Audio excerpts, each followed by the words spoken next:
Sobat Bahari, saya Destri, pemandu Museum Kebaharian Jakarta, akan ngajakin Sobat Bahari untuk keliling KRI Dewa Ruci. Nah, kebetulan KRI Dewa Ruci ini sedang bersandar di Pelabuhan Tanjung Priuk. Kali ini kita akan keliling-keliling mengajak Bapak Andi Maulana. Sekarang kita kenalan dulu. Selamat pagi Bapak Andi Maulana. Oke. Bapak selaku apa di sini Pak? Saya di sini sebagai WS Kadepop, sekaligus sebagai Kadif Bahari KRI Dewa Ruci. Oke. Nah, mumpung kita lagi ada di sini, mungkin kita akan bertanya-tanya dulu nih Pak. Sebetulnya KRI Dewa Ruci ini tuh kapal apa sih Pak? Untuk Sobat Bahari kan kemungkinan banyak yang belum tahu tuh. Mungkin bisa dijelaskan sedikit. Jadi KRI Dewa Ruci merupakan kapal perang TNI Angkatan Laut. Nah, tapi ini diperuntukkan sebagai kapal latih. Jadi kapal latih untuk taruna-taruni Akademi Angkatan Laut. Jadi Dewa Ruci ini sudah berusia 68 tahun. Dia dibuat di Jerman pada tahun 1952, diluncurkan pada tahun 1953. Boleh kita langsung ke atas? Boleh langsung aja ke atas ya.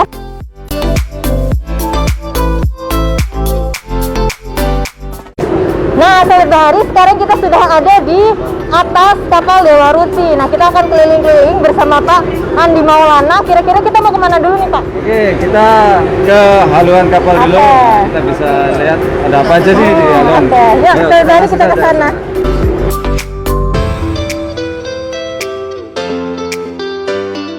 Nah, Sobat Bahari, sekarang kita sudah ada di depan ya Pak ya? Ya. Ini bagian depan KRI Dewa Ruci. Kira-kira ini fungsinya untuk apa aja sih Pak, bagian sini tuh? Nah, jadi bagian depan dari kapal ini kita kenal dengan namanya haluan. Haluan, Di haluan ini banyak peralatan, terutama peralatan bahari. Nah, salah satunya sebelah ini yang besar ini ada rantai jangkar. Oh ini ya, Nah, rantai ini jangkarnya. kita ada 2 rantai jangkar. Nah, di bawahnya juga terdapat ada 2 jangkar. Kalau dari bawah mungkin bisa terlihat ya. Kalau dari atas tidak terlihat. Nah, di satu jangkar ini ada lir jangkar. Lir, yang mana nih ininya ya? Yang ini bulatan ini. Jadi lir jangkar ini fungsinya untuk ketika kita hop menurunkan jangkar. Nah, kita untuk menariknya itu menggunakan lir. Tapi pada zaman dulunya, pada awal pembuatan ini tidak menggunakan mesin, tapi secara manual ya. Nah, jadi ada lubang-lubang itu, nah itu diisi kayu. Terus ada anggota kita yang muter untuk narik rantai jangkar tersebut. Biasanya yang memfungsikan ini semua tuh ada berapa orang Pak? Kalau pas di manual dulu itu? Kalau manual dulu banyak, ya bisa sampai 10 orang. Jadi kita bergantian gitu. Jadi kalau ada yang capek gantian. Tapi karena ini sudah ada kemajuan teknologi juga, nah, akhirnya dipasang ada alatnya. Jadi tanpa kita harus menggunakan tenaga manual, tapi kita gunakan tenaga mesin. Terus di sini juga ada tali. Nah, ini ada tali trus dan tali spring. Kemudian ini talinya sama, tapi fungsinya saja yang berbeda. Ya.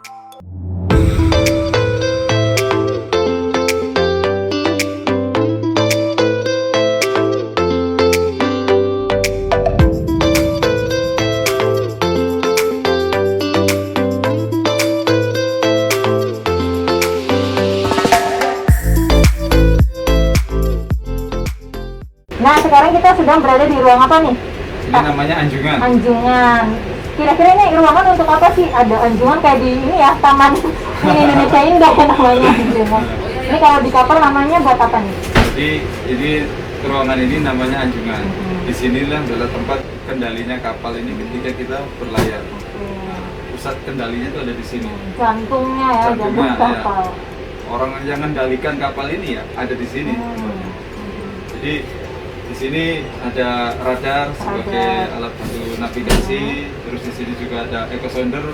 Di sini untuk mengukur kedalaman laut.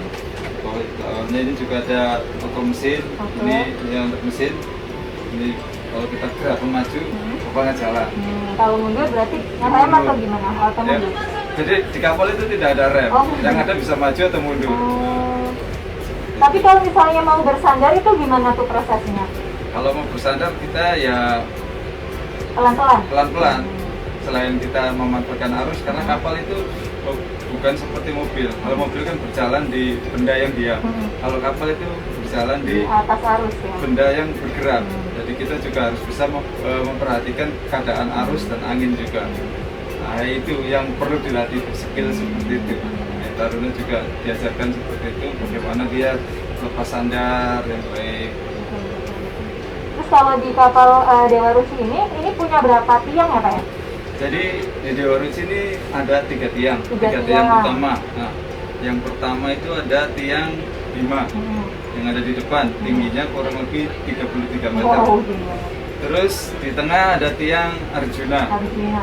tingginya 35 meter. Nah, di belakang ini ada tiang Yudhistira. Yudhistira. Nama-nama ini ya, nama-nama pewayangan ya. Ya betul. Jadi Dewa Ruci itu diambil dari nama-nama pewayangan pada zaman dahulu.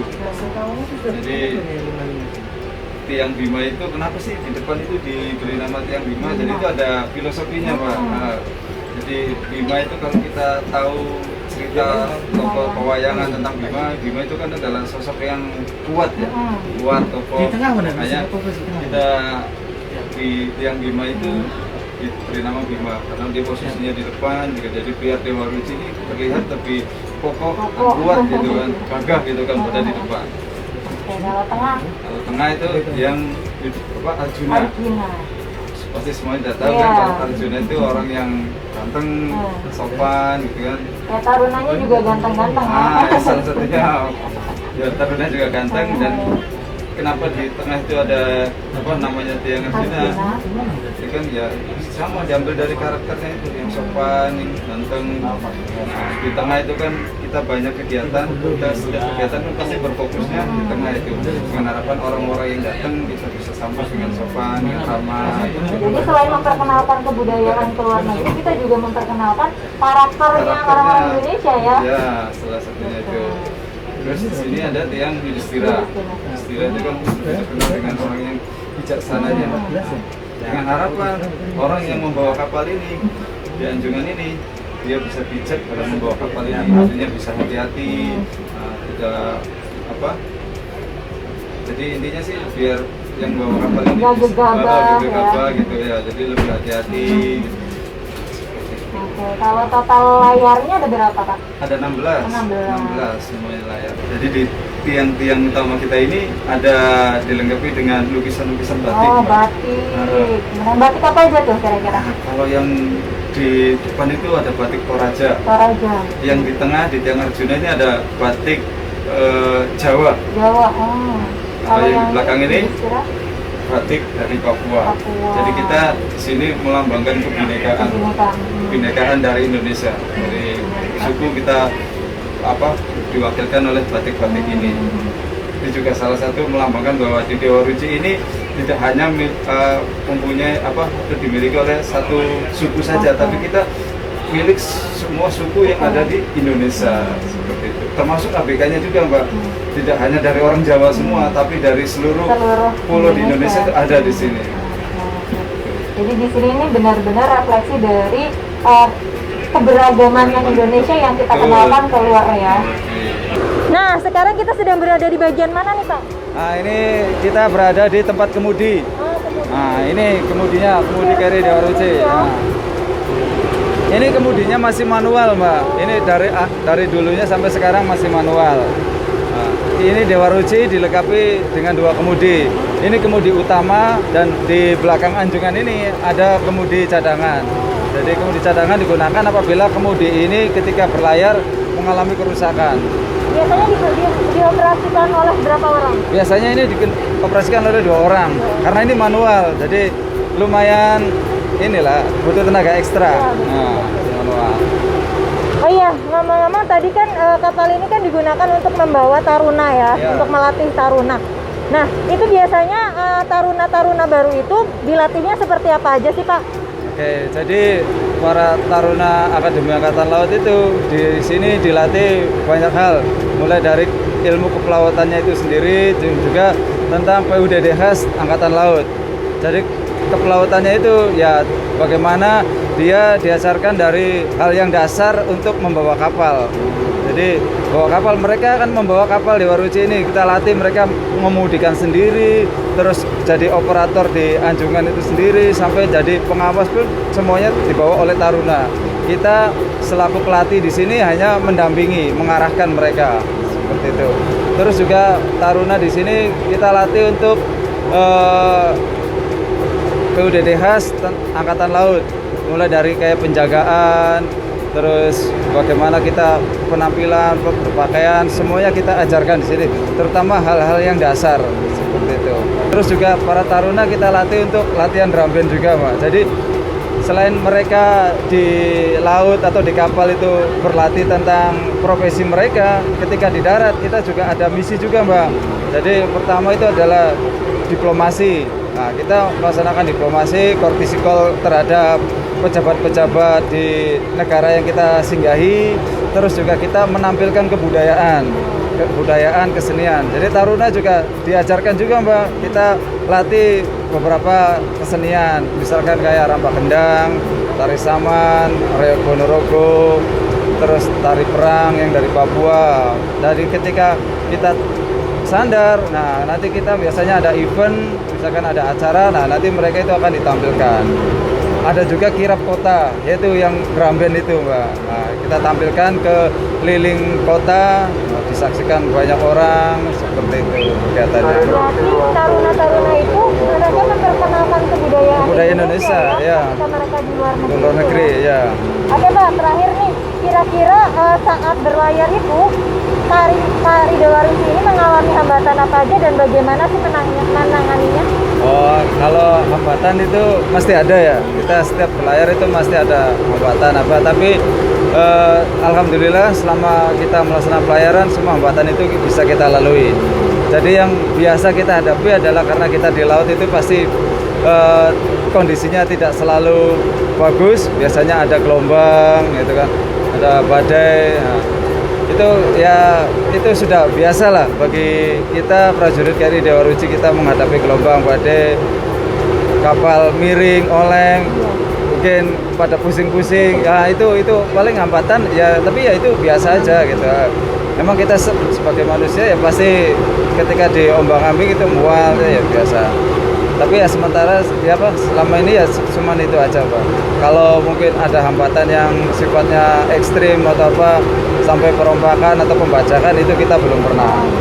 Kita juga di sini selain sebagai kapal latih, kita juga ada senjatanya juga, Mbak. Jadi kita apabila ada sesuatu hal yang mengancam kita gitu, ya kita juga sudah siap karena kita juga militer juga, Mbak, di sini. Tuh. Ya paling hambatannya itu aja sih, Mbak. Satu hal pesan untuk sobat bahari yang ada di rumah nih, Kak. Kira-kira apa sih yang bisa kita pelajari dari pelayaran Dewa Ruci ini? Mungkin Bapak bisa berbagi hal yang bisa kita pelajari gitu. Ya mungkin buat sahabat-sahabat bahari, nah, cintailah laut Indonesia, jaga kebersihannya karena Indonesia itu kaya dengan hasil lautnya. Daratan Indonesia hanya sepertiga daripada lautan. Seharusnya kita tuh harus lebih jaya di laut. Terima kasih banyak Pak Andi Maulana atas waktunya. Mungkin cukup sekian dulu ya. Nanti lain kali kita bisa ngobrol-ngobrol banyak. Oke sobat bahari, terima kasih telah menyaksikan perjalanan kita kali ini di KRI Dewa Ruci. Terus pantengin Instagram Museum Kebaharian Jakarta dan terus jaga kesehatan. Salam museum, museum di hatiku. Halo Sobat Bahari, sekarang saya Desri sedang bersama dengan Pak Hasta. Selamat siang Pak Hasta. Selamat siang. Nah, Pak Hasta di sini tugasnya sebagai komandannya ya Pak ya. Betul. Kira-kira fungsi dari komandan di KRI Dewa Ruci ini sendiri tuh ngapain aja Pak? Bisa dibagi ke Sobat Bahari yang ada di rumah. Jadi untuk komandan di KRI Dewa Ruci, kita ketahui dulu kalau kapal biasanya kita kenal adanya nahkoda atau kapten. Nah, kita kembalikan lagi bahwa KRI Dewa Ruci ini adalah KRI itu adalah kapal perang Republik Indonesia. Kenapa KRI? Karena kapal ini atau Dewa Ruci ini dioperasikan, dirawat, kemudian diawai oleh personil TNI Angkatan Laut. Ketika diawai oleh personil TNI Angkatan Laut, maka KRI Dewa Ruci mengikuti struktur kapal perang lainnya, di mana orang yang tertinggi di kapal adalah komandan. Itu kenapa KRI Dewa Ruci yang tertingginya komandan KRI. Nah, kira-kira nih mungkin kita perlu tahu ya Pak, kira-kira tugas komandan dalam mengakomodir semua awak kapal yang ada di sini itu seperti apa Pak? Jadi komandan KRI, komandan itu bertanggung jawab terhadap keseluruhan ya. Jadi pembinaan personelnya, pembinaan materialnya terkecil di kapal ini ada di tangan komandan, termasuk ketika kita berlayar atau beroperasi, komandan bertanggung jawab terhadap keselamatan seluruhnya. Untuk pengendalian kapal kita sudah ada strukturnya masing-masing, Mbak. Di dalam TNI Angkatan Laut atau di KRI ini sudah ada bagian masing-masing, tetapi semuanya bertanggung jawab atau melapornya kepada komandan, dan komandan ini yang bertanggung jawab, termasuk entah kita berlayar itu navigasinya, kalau di kapal perang berarti ada penggunaan senjatanya, kalau di kita kan penggunaan layar dan sebagainya, itu semuanya atas perintah dari komandan. Oke. Nah, sebagai komandan ini sendiri nih Pak, kira-kira apa sih hal-hal yang perlu kita kenalkan selaku wakil dari Indonesia yang menjelajahi dunia? Kira-kira apa sih yang kita bawa gitu untuk memperkenalkan budaya kita ke luar gitu Pak? KRI Dewa Ruci memiliki tiga misi. Yang pertama, kapal ini adalah kapal latih bagi Taruna Akademi Angkatan Laut. Jadi kita melatih mereka untuk mengenai ilmu-ilmu dasar kepelautan, ilmu-ilmu dasar kebaharian, ilmu-ilmu dasar kemaritiman, termasuk dengan bagaimana mengambil posisi atau menentukan posisi dengan melihat bintang, dengan mengukur ketinggian bintang. Kemudian yang kedua, ketika kita berlayar atau kita muhibah ke luar negeri, kita membawa misi kebudayaan dan pariwisata. Kenapa? Karena kita di tempat-tempat sandar kita tampilkan, pada saat hotel party kita tampilkan beberapa kesenian Indonesia seperti reog, kemudian ada tari saman dan sebagainya. Ketika kita festival di darat, kita ada parade kota atau city fair, itu kita menggunakan baju-baju adat dari Indonesia. Itu misi yang kedua. Kemudian yang ketiga, kita juga melaksanakan diplomasi Angkatan Laut luar negeri. Itu tentunya sesuai dengan kebijakan dari luar negeri dari pemerintah. Okay. Itu, Pak. Nah, mungkin terakhir Pak, kira-kira apa sih yang dari perwakilan Dewa Ruci yang bisa kita sampaikan kepada Sobat Bahari yang kira-kira kita kan budaya Bahari nih Pak, kira-kira apa yang Bapak bisa sampaikan gitu kan? KRI Dewa Ruci di usianya yang tahun ini 68 tahun karena dibuat tahun 1953, ini adalah legenda. Ini adalah bukti nyata bahwa bangsa kita bisa kemana-mana.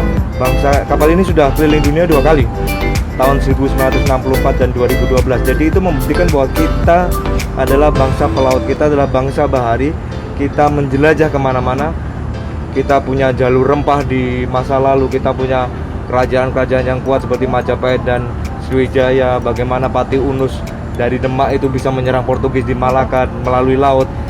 Kita lestarikan, kita ungkap sejarah-sejarah itu, dan kita wujudkan di kapal ini, bahwa kapal ini sudah bisa kemana-mana, bisa menjelajah dunia. Kita mengenalkan, kalau dulu mungkin rempah-rempah, kita mengenalkan budaya kita mengenalkan wilayah Indonesia yang cukup besar itu, di mana 2/3-nya adalah laut. Jadi saya pesankan kepada generasi muda untuk mencintai laut, mencintai bahari, mencintai maritim. Karena saya yakin ketika maritim jaya, Indonesia akan maju. Oke Pak, terima kasih banyak ya untuk waktunya Pak. Iya. Untuk Sobat Bahari, terima kasih banyak sudah menyaksikan kita. Salam museum.